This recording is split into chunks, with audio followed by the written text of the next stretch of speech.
Talks are underway between Mango Airlines and SAA Technical after it emerged that Mango flights could be grounded as of midnight. SAA Technical has withdrawn its services to Mango due to non-payment.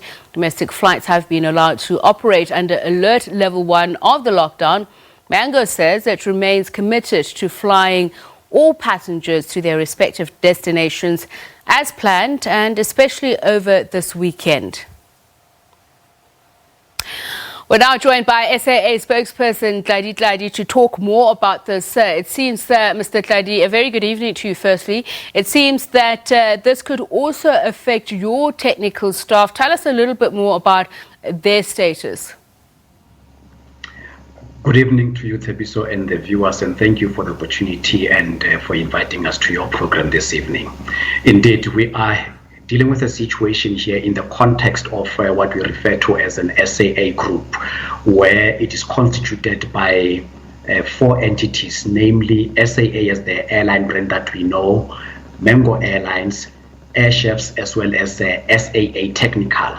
The last one is the maintenance subsidiary that provides maintenance and repair services to both SAA and Mango. What we can indicate as a form of status and context is that SAA Technical, or as it is also commonly referred to as SAT, sent correspondence or communique indicating to SAA that it has taken a decision to suspend its services to the airline, and this is due to SAA's failure to meet its obligations in terms of paying for the services that have been rendered by Technical to SAA.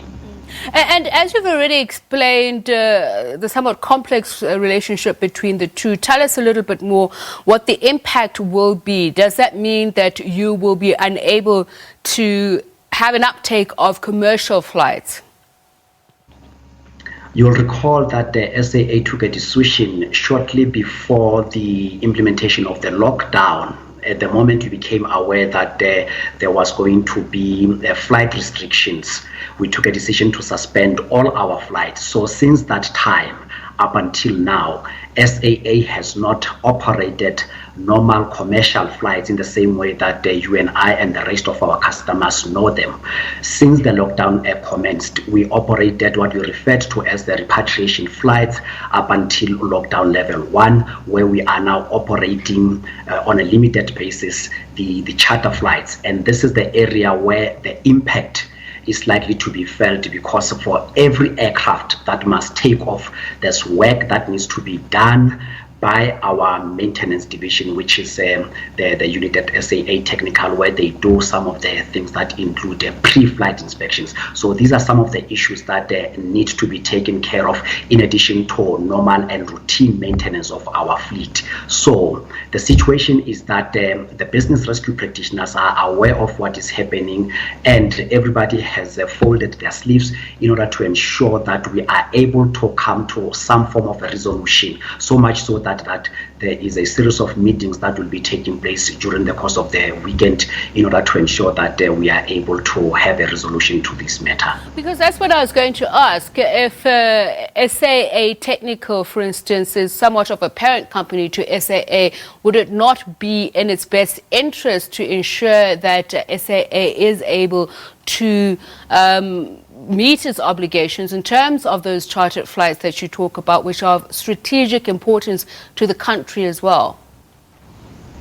It would be in the interest of all parties to ensure that this particular situation is resolved as soon as possible, because the moment SAA continues to operate, it means that it is able to generate much needed revenue that will enable us to meet some of our financial obligations, which is also a positive sign insofar as the technical is concerned at the level of the provision of services. SAA also appreciates the position of SAA Technical, in as much as SAA Technical is a subsidiary entity.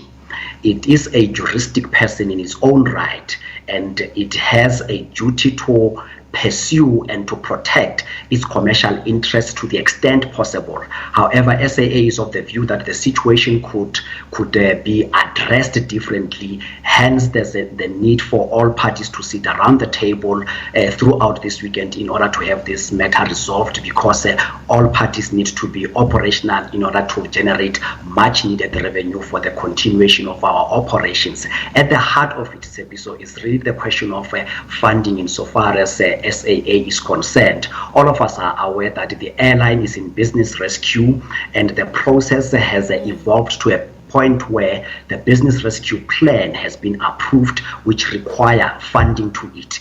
This has been communicated to the shareholder. The shareholder is aware of our funding requirements, at least in the short term. So we are awaiting a response for that. So how much does SAA earn?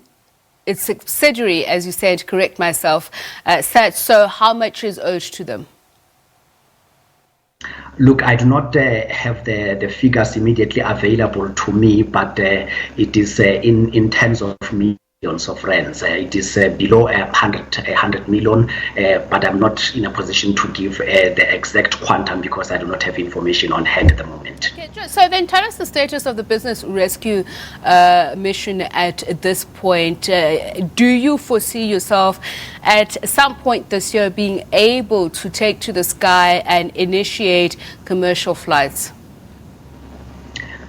We appreciate that there is anxiety right across the cross-section of our stakeholders, where there's an expectation that the implementation of the business rescue plan has to get underway with speed.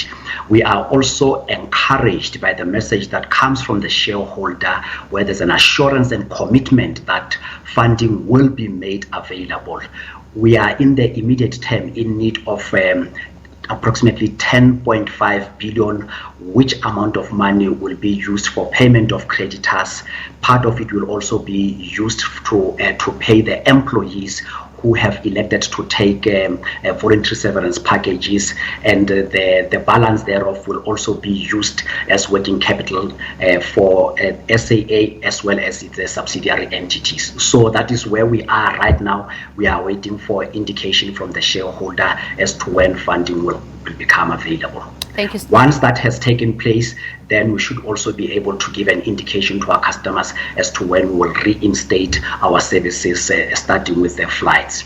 Well, thank you very much for your time and speaking to us. SAA spokesperson Tlali.